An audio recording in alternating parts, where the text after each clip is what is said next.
Have the holidays already begun? This is our question that we're going to be tackling today. And just so you know, this is totally separate than the usual jokes that we tell every year about Christmas starting in August and, how people are decorating earlier. This is an exceptional year for reasons that we're going to get into soon. So, good morning, everybody. Welcome to another week, another Monday. I want to give a little historical context. Every year around the holidays, we try to provide some knowledge and some tools to help people get through the holidays. All right. And that includes things like menus, for example, articles. We send articles out to our client base, we send articles out to doctors in the community. We say, listen, give this to your patients. Why? It's a treacherous time of year. I say this over and over again, or at least every year I say this. The top 3 days for death by heart attack are all between Christmas Day and January 1st. And 51% of all the weight gain throughout the year is gained during those 6 weeks. So it is, in fact, a dangerous time, and that's separate than drunk driving and arguments with your obnoxious family. And there are reasons to be concerned around this time of year. Now, we are not always so totally focused on avoiding danger, and that's not a way to live. That's a way to be neurotic. Having said that, we do have to look at it for what it is, a potentially very dangerous time. Now, the question is this year, or have the holidays already begun this year? And the answer is a little more complicated than you might think. I'm going to say that the answer is yes, the holidays have begun. Why is that? Well, what is a holiday in the first place? Now, that is a word that has evolved over time. Traditionally, a holiday is a day of observance. It's a religious day of observance. But that term kind of evolved, right? It was a holy day, but now it has to do more with a day off from work, right? It's a governmental designation, and we have days off from work. But we do have days that are days which are considered holidays, but are not official holidays. So in other words, we are not off from work. Banks are not closed. And an example is Halloween, which we just had. Halloween is not an official holiday. What is it then? Well, it's an unofficial holiday. Maybe it's a celebration. But it does share some qualities with the holidays. And I think this might be part of the evolution of the word. And maybe a new definition is in order. Maybe a holiday now is a day that has some shared traditions, rituals, and a day that everyone acknowledges is a different day. If we were to delve into this, we would see that there are a lot of these days, secretary days, or some more even obscure thing. Who knows? Toenail fungus day. That might be a thing. But for our purposes now, let's look at it as more days that are acknowledged by a large percentage of the population as being different and special and having its own unique traditions. And there's a lot of agreement there that those days are in fact different. So this year, we have a day like that. And that day is tomorrow, sort of. So tomorrow is election day. Election day is not what it used to be, because it's the culmination of voting, not the day that everyone votes. But we can consider it as the official start of the holiday season. I am considering it that, because it does share, although it's not holy, although it may be holy, right? This way that we participate in our constitutional democratic republic. Now, some of you are asking, well, why is Dr. R talking about the holidays? Why is he talking about Election Day? I'm going to delve a little more into Election Day, and it is because of my concern. I usually get worked up when I have some concern, certainly when I have concerns about dangers and safety. And I feel that it is my responsibility to some degree try to mitigate the damage or potential damage from these things. And unfortunately, our elections have become somewhat dangerous. Statistics show that political violence has kicked up markedly since 2015. Okay, that's just a thing. We've all seen it. We've seen it in Portland, Oregon. We've seen it in New York. We've seen it in Washington, D.C. It is a reality of our times. I have a client who is a police officer, and he was telling me that they have been preparing and they have been drilling for the potential of political violence, which is seen as likely, more likely than not. Now, I got to tell you, I don't think that that was the case 20 years ago. I don't think that police departments were preparing for violence around our elections. So when I titled this, I said part one. So it's part one of how to be safe during the holidays, because traditionally, when we talk about safety during the holidays, we're talking about it in the context of eating, and we're talking about it in the context of not gaining weight and, potentially avoiding catastrophic health consequences. But dying from violence is a catastrophic health consequence. So we have to talk about safety this time of year. This election day, again, is tomorrow. Most of my clients are in the New York City area. Many commute into New York City, which is obviously a major hub. I'm invited to a party next week on next Saturday in Times Square.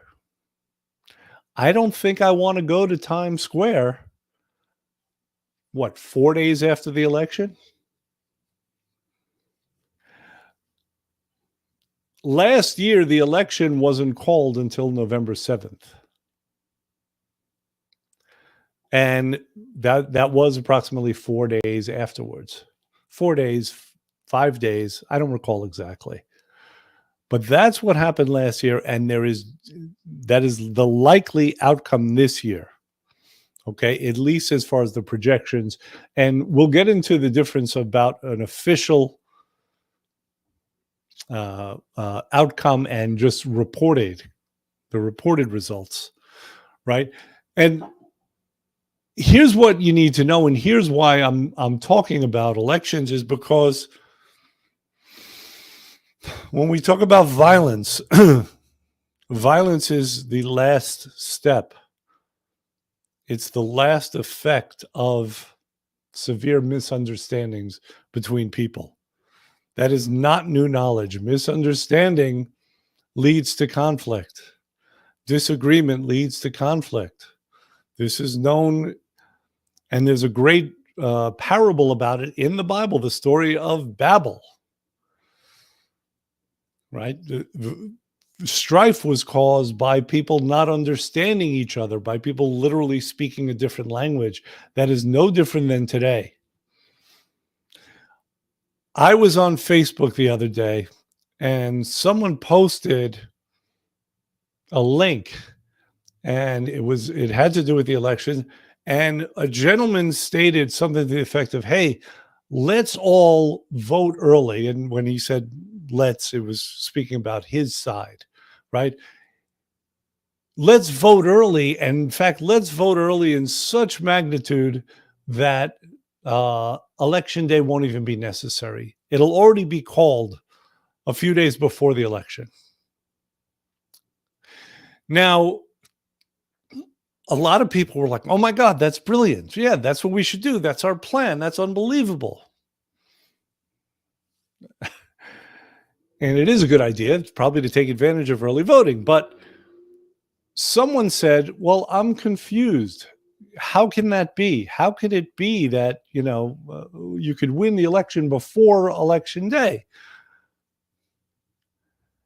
And I pointed out to her that she wasn't confused, that the person posting it was confused, because in most states, they don't even start counting the early votes or the absentee votes until election day. Every state has different laws. And in no state that I'm aware of, and by the way, I looked this up, I looked into it. In no state that I'm aware of, do they report any of the results of the early voting or the absentee voting or the overseas voting before election day. So it is not possible to have a winner declared before election day. And I said that to her. I said, you're right. This person either doesn't understand it, or, he's just trying to motivate his team to get out there and vote early. And that's perfectly valid.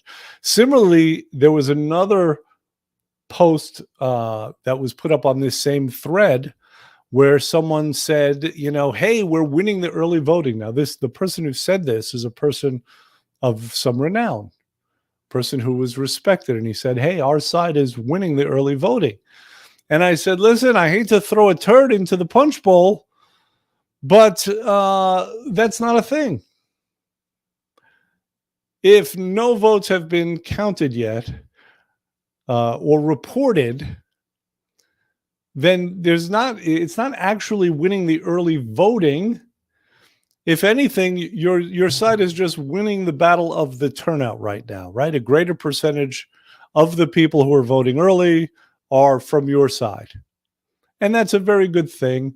And that likely means an edge in the voting, but not necessarily, because not everybody votes a straight ticket. Some people will vote for the candidate from the other side, right? So this seems like, some pretty picky stuff. Like, why do I care about those distinctions, which are not big things, but there's so much misinformation out there. There's so much just wrong or misunderstood data, and people get excited about it.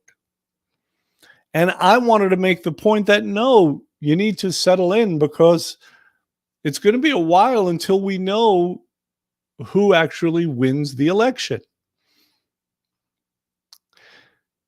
Now, it could be a while because there will likely be some contention. There will be, after the voting, recounts, lawsuits, complaints, charges, allegations, right? That's just become par for the course of late. But I've got news for you. And this is important. It has never been the case that official voting results happen the day of the election, and likely not even the day after. Never been the case. Because here is a distinction that a lot of people are not aware of, that there is a difference between what is reported, which are unofficial results, and the official certified results. And results aren't official until they are in fact certified. So in other words, there is a whole process that goes on after election day, once the vote is cast. The counting process, and it is more complex than people realize. And I want you to understand this. First of all, last election, we had over 150 million people vote. This election might be fewer, but that's a lot of damn people. Secondly, in this country, there are 50 states, obviously. Within those 50 states, there are approximately 3,000 counties, approximately 10,000 voting jurisdictions, and approximately 85 to 90,000 polling places. right? That's a lot of places. That's a lot of people. That's a lot of procedures that are needed. That's a lot of I's to be dotted and T's to be crossed. Once our votes are and by the way, every single state has different laws. As I said, they don't even start counting in most places until election day. Some places they're allowed to start processing the mail-in votes. What does that mean? Well, they have to take them out of the envelopes. They have to compare the signatures, right? They have to flatten out the actual ballots so they can be put into the tabulators to be counted. So some states, they're allowed to do that before or start the tabulation, but they will not report them until election day. Some states, they're waiting until election day. So all of that has to happen.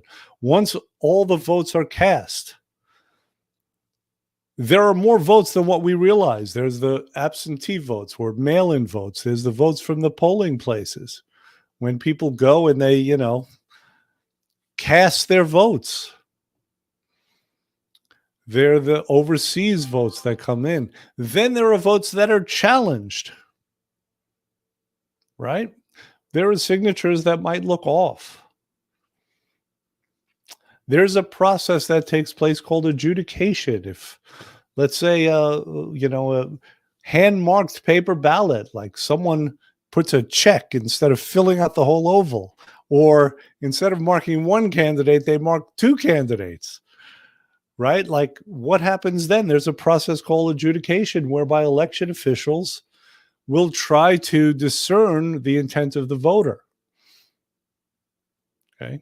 There is a process that takes place after all the votes are cast called canvassing, whereby they try to reconcile all the votes, just like you might try to reconcile your checkbook, where they compare the number of votes cast to the poll book. I mean, it's a pretty complex and involved thing. So it has never, ever been the case. I can't say never, ever. In recent times, it has never, ever been the case where the official count didn't come in days or weeks after election day. And that will be the case now. Why am I telling you this? Because in that time of mystery, there will be stories and rumors and disinformation.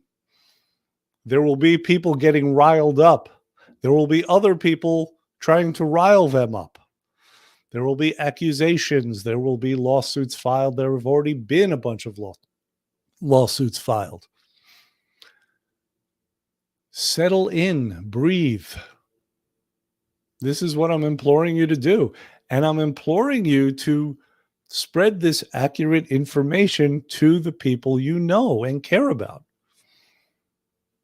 This is how we can inject some calm into the environment. This is how we can better the chances that there won't be political violence or that there won't be an excessive amount. This is why we go through this, right?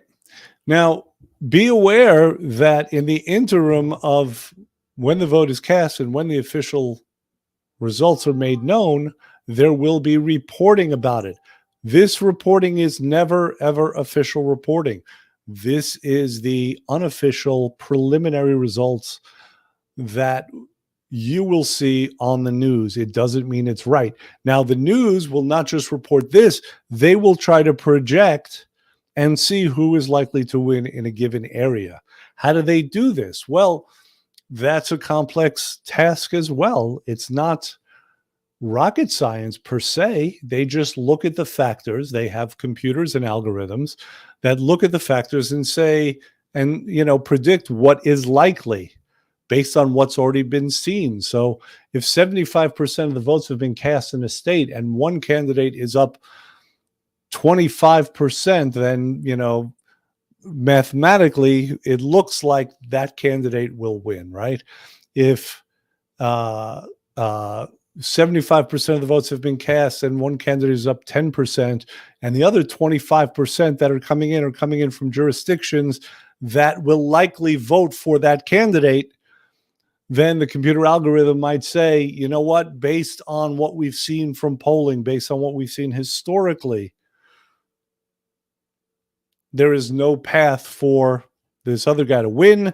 Therefore, we are going to project the winner. These projections are usually accurate. Usually, not always.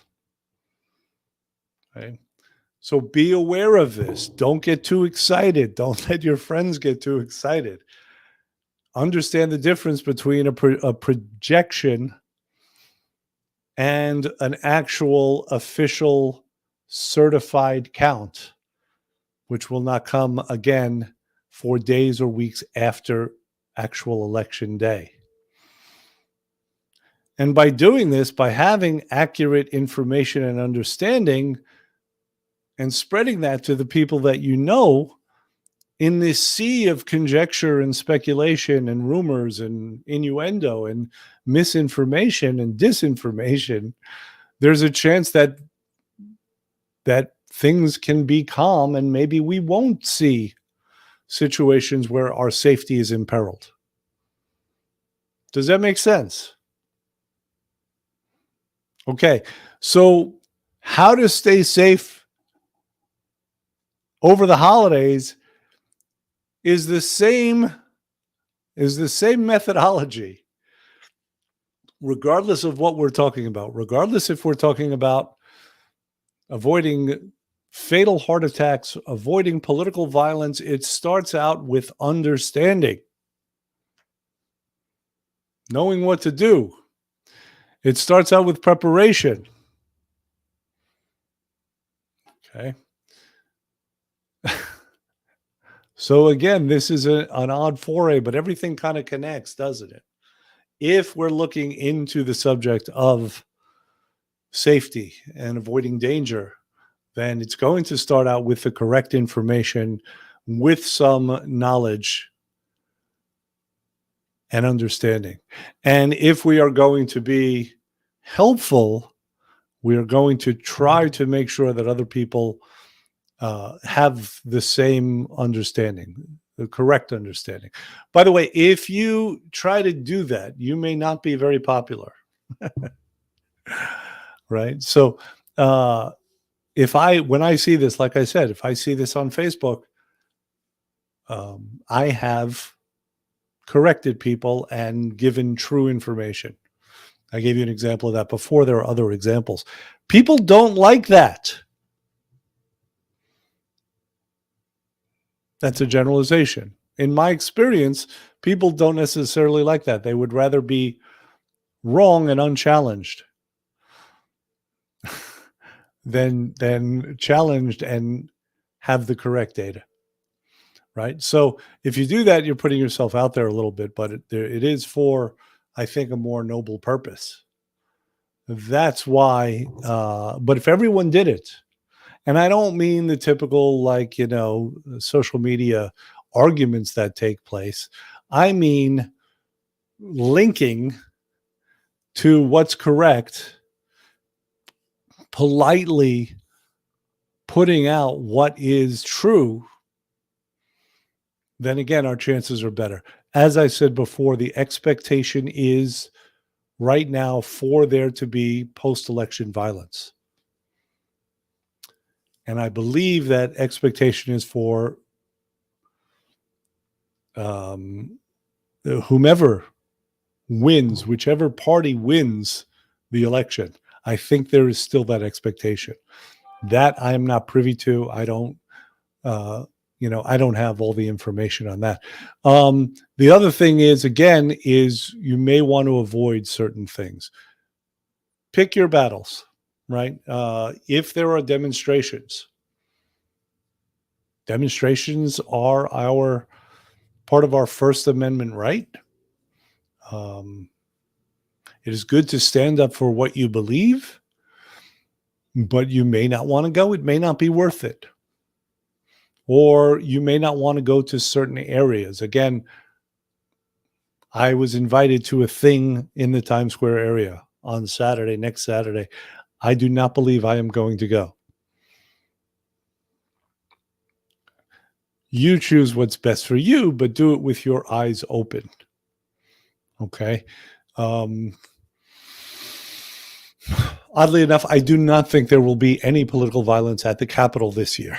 I think there's a precedent now, and it will probably be locked down pretty well. So if you're looking at the chances, if you're playing the odds, there will be more likely to be smaller incidents in various places than there will be to be this one large centralized issue. Okay.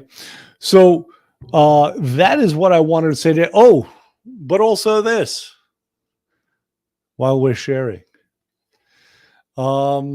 Every year around Black Friday, as most of you know, we have a big sale. It is the least expensive prices of the year, right? I was going to say cheapest. I don't like that word. We don't do anything cheap, but we do it inexpensively. And Black Friday is that time.